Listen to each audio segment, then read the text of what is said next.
नमस्कार, जनबली अनलाइन टिभीमा स्वागत छ। म गीता कटुवाल। शताब्दीौंदेखि अमरताको बुटीको खोजी जारी छ। त्यो नभए पनि लामो उमेरको वरदान सबै चाहन्छन्। तर यहाँ 5 यस्ता देशको गरिँदैछ जहाँका निवासीको औसत आयु संसारको औसत आयु 71 वर्षभन्दा बढी छ। तपाईहरूलाई थाहा छ उनीहरूको दीर्घायुको रहस्य? सन् 2017 को विश्व प्रसन्नता रिपोर्टका अनुसार सबैभन्दा लामो उमेर बाँच्ने केही देशवासीसँग हामीले कुरा गर्यौं। हामीले उनीहरूको लामो उमेरको बारेमा जान्न चाह्यौं कि उनीहरूको दीर्घायुको रहस्य के हो। जापानिज नागरिकहरूको औसत आयु 83 वर्ष हो।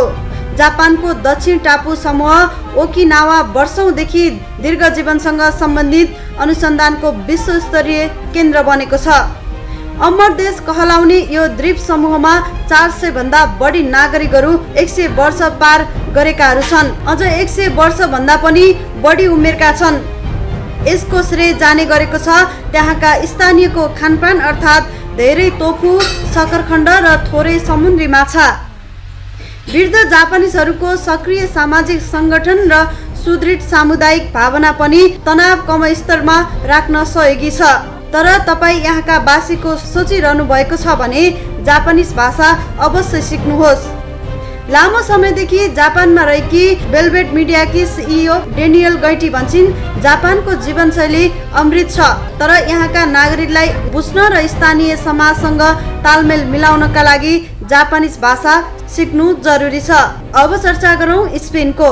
मुटुका लागि उत्तम ओलिभ तेल, सागपात र वाइनले भरपूर हुन्छ। यो मध्य सागरीय देशको भोजन हो। स्पेनवासीहरूको लागि लामो उमेरको औसत आयु 82.8 वर्षमा उनीहरूको यही खानपानको विशेष योगदान छ। साथै अर्को एउटा पनि रहस्य छ, त्यो हो सिएस्ता, अर्थात् दिउँसो आराम र मिठो निन्द्रा।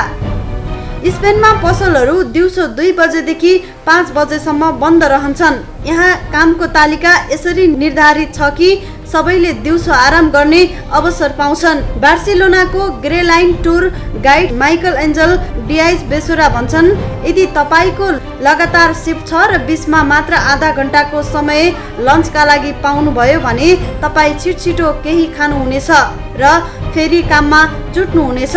तर कामको अवस्था 2-3 घण्टा बन्द गर्ने अवस्था छ भने तपाईँ आफ्नो घर वा रेस्टुरेन्टमा आराम गरेर खाना खानुहुनेछ र त्यो राम्रोसँग पच्ने पनि छ। वास्तवमा यो तरिका झटपट खानुभन्दा बढी स्वास्थ्यकर छ।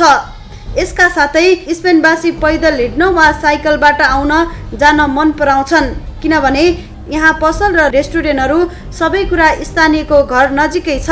बार्सिलोना इट लोकल फुड टुअर्सका संस्थापक मारिना भन्छन्, पैदल हिँड्ने र साइकल चलाउने बानीले स्पेनवासीलाई सधैँ सुस्त, तन्दुरुस्त र ऊर्जाले भरिपूर्ण राख्ने गर्दछ।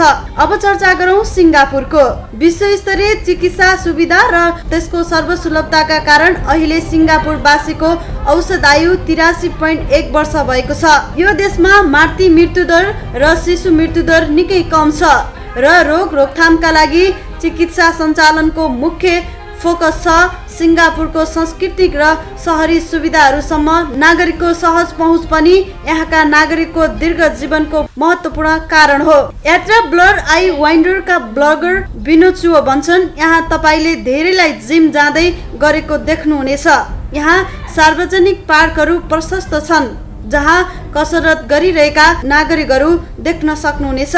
हालै सिङ्गापुरमा पहिलो थेरापी पार्क खोलिरहेको छ।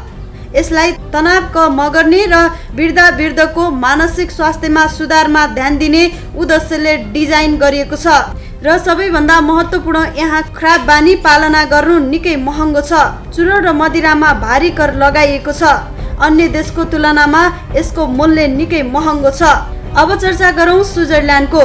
युरोपको सर्वाधिक धनी देशका रूपमा चर्चित स्विजरल्यान्डका पुरुष संसारका सबैभन्दा लामो उमेर बाँच्छन्। उनीहरूको औसत आयु 81 वर्ष छ। उत्कृष्ट चिकित्सा सुविधा र सुरक्षाको भरपर्दो व्यवस्था यहाँको लामो उमेरको रहस्य हो। त्यसो त अध्ययनरतहरूमा स्विस भोजनमा चीज र दुग्धजन्य उत्पादनको प्रयोगलाई दीर्घ जीवनको सबैभन्दा ठूलो कारक मानिएको छ।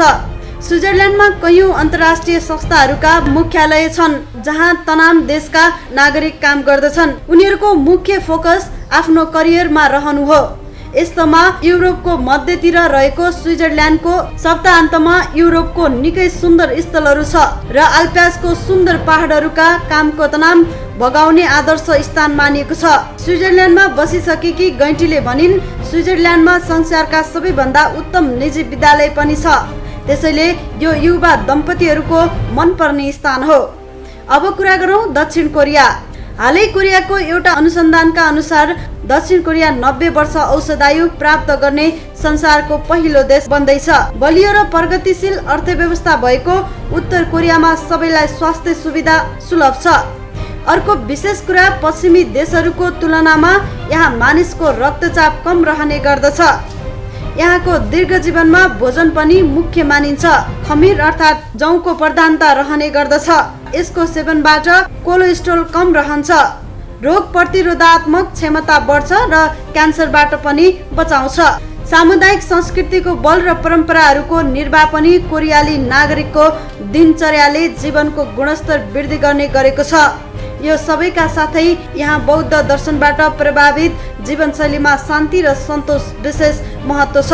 व्यक्तिवादिताको तुलनामा सहयोगको भावनामा जोड दिइन्छ। आशा गरौँ कि संसारका बाँकी देश र देशवासी पनि दीर्घ जीवन भएका यी मुलुकबाट केही सबक सिक्नेछ। दर्शकवृन्द, तपाईँलाई आजको जानकारी कस्तो लाग्यो? जस्तो लाग्यो त्यस्तै प्रतिक्रिया दिनुहोला र सधैँ नयाँ नयाँ भिडियोहरू हेर्न चाहनुहुन्छ भने हाम्रो जनबली अनलाइन टिभीलाई सब्स्क्राइब गर्नुहोला। धन्यवाद।